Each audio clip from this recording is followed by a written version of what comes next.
Hey, everybody, that was a good clap. Welcome to another episode of the Uncanny Spirits Club, and we're continuing with our beer run, our pick six from the grocery store. And this one's a bit out of season, but that's okay, because we don't mind. I'll occasionally pick up like the Christmas themed beers sometimes because they look good, and I haven't had them before if they have them at odd times of the year. So, And who is someone to judge at what time you can drink certain beer? well, I mean, I'll drink whatever, whenever. I know. Um, All these rules. Nonsense. This is Sierra Nevada Oktoberfest Festbeir. It's a Ooh. collab edition Festbeir. with Glutman. I don't know who Glutman is. It's a collab edition, it says, but it doesn't elaborate. It says it's from Sierra Nevada Brewing Company, Chico, California, and Mills River, North Carolina. So I guess they have two Nevada, places. California, and North Carolina? Sierra Nevada is in Wow. California. Color me non-geographical. It is a lager, and it is 6% alcohol by volume, so a little heftier than your average Budweiser. Family owned, operated, and argued over is Oh. what it says. So that's interesting. No other stories on here, so I don't know who Goodman is. I thought maybe at the bottom where it says in Mills River, North Carolina, maybe that was where Glutman is, but it says specifically Sierra Nevada Brewing Company, Chico, California, and Mills River, North Carolina. So it attributes them both to the same brewing company.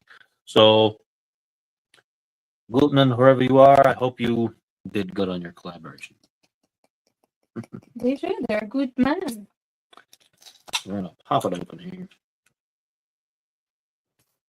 It smells like a hefty, nice little beer.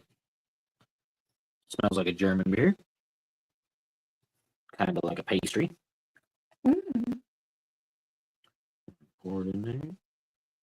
It's looking lighter than some. It is a lager.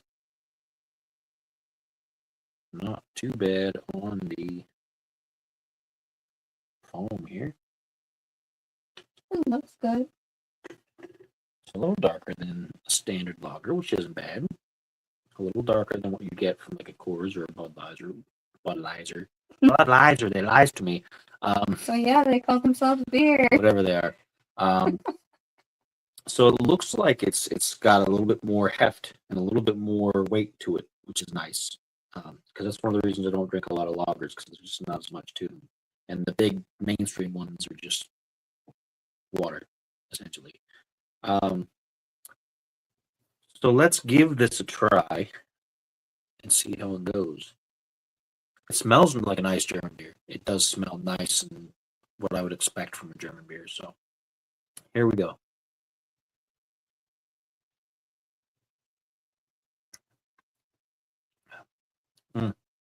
It's very beer flavored, as if like they flavored it with beer. It is. I would hate it. It definitely tastes like a solid beer. It's a lager, but it's got that kind of doughy kind of feeling on the back end that a lot of German beers have. Not a lot of sweetness. There's a little bit in there, and there's a little bit of attacking on the tongue, kind of like not like a graininess, but a little bit of pokiness on the tongue, a little layer of numbing. It's not as overly hopsy as I expected given your description. It's not bad. It's still very clear and bright. I think it's got a little bit of barley in it, not much, but maybe a smidge just to give it a little bit offset in the flavor. It's not heavy like a barley wine or specifically barley mash Or like a beer. barley ale. Because those are definitely usually a lot sweeter and they have a definite sort of dark fruit, chocolatey kind of sensation to them. Since this is a lighter beer than what you usually get with those, then that does make sense. It does. There might be a bit of wheat in here too. It might be a bit wheated, but not enough to make it a wheated beer. So it's definitely got a balance of things going on in here. It's not super bitter though, like very hoppy beer though. So It's not bad. The second one was even better. The second one actually enhanced that doughy kind of bread-like flavor I'm getting from it. It's like a slightly sweet bread, like a wheat bread almost to me. You and I have very different taste buds, but that's okay. But not bad. It's not something that I would usually go for because it tastes like a beer. And while there's nothing wrong with a good beer that tastes like a beer, it's not overly exciting. Maybe we'll revisit it again in October. Yeah. I have some comparison video ideas lined up. Like I wanted to do the different Irish reds compared. I remember talking about that a few videos ago when we had a couple of them in a row from a 6-pack, kind of like this. I would like to do some seasonal stuff compared to each other, like some Oktoberfest things compared to each other, not specifically October themed things like pumpkin beers, but even some pumpkin beers in their own category against each other might be not bad. As long as it's not that one that tasted like burnt shoulder. Yeah, that one tasted like meat. It was really weird. It was, It was supposed pumpkin. to taste like pumpkin and it tasted like meat. Oh, I felt so upset. And also like the various Christmas themed things, as long as it's not like flavors that don't match against each other, just stuff that seems like they would fit. So I'd like to do some comparison stuff, and maybe in the future I'll try to do some pick sixes where I get as many similar things as possible. It's kind of a luck of the draw when you go up there though, because it just depends on what's there on the shelf. It's all random. It's not going to be the same every time you go, although there always are a ton of IPAs up there. Let's not do a comparison of those.